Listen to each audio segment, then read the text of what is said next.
Kemudian siapkan tempat masaknya. Api dibuat dari arang batok kelapa. Ingat ya, apinya jangan besar-besar.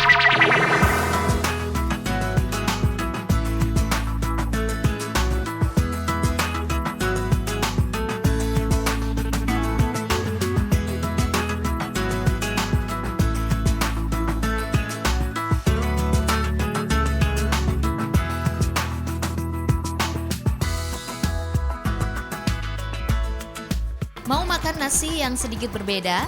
Datanglah ke Indonesia Timur, tepatnya di Desa Wara, Flores, Nusa Tenggara Timur. Di sini Anda bisa mencicipi nasi khas daerah ini. Namanya arepau atau dalam bahasa Indonesianya bisa disebut dengan nama nasi bambu. Yang unik, di sini nasi bambu selalu dibuat di alam terbuka dan tidak boleh dilakukan oleh kaum perempuan. Kalau hanya laki-laki di tempat-tempat upacara macam buat di tempat-tempat keramat itu hanya laki-laki. Wanita datang tapi hanya antara-antara. Kenapa tuh Om yang buat harus laki-laki? Itu menurut nenek moyang dulu tuh orang buat begitu. Jadi ikut saja. Disebut nasi bambu karena beras dimasak dalam bambu yang langsung diambil dari kebun. Bambu yang dipakai harus benar-benar pilihan, yaitu bambu muda.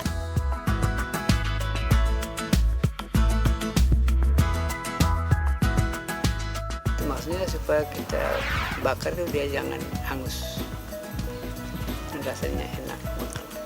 Kalau bambu tua kan nanti dia pecah, terbelah. Proses pembuatan nasi bambu ini tidak terlalu sulit, tapi yang jelas harus teliti. Pertama, bambu dipotong sekitar 40 hingga 50 cm. Lalu dibersihkan. Selanjutnya proses memasak nasinya. Bahannya yang pasti adalah beras. Bisa jenis beras apa saja.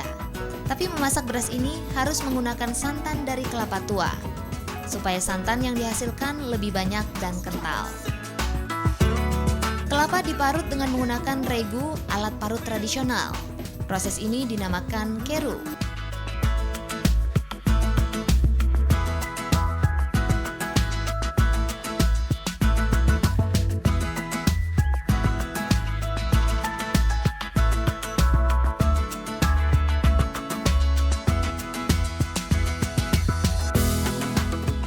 Akhirnya santan pun siap. Lalu beras dicuci.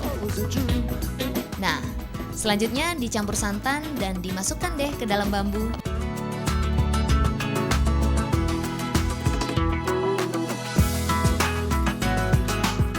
Eits, jangan sampai terlupa untuk melapisi bambu dengan daun kakao ini.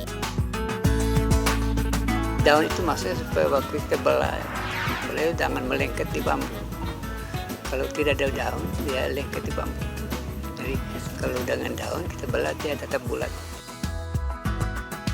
Kemudian siapkan tempat masaknya. Api dibuat dari arang batok kelapa.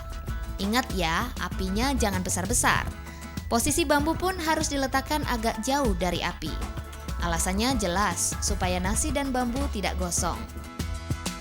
Untuk tahu apakah nasi sudah matang atau belum, batang bambu panjang ini bisa digunakan.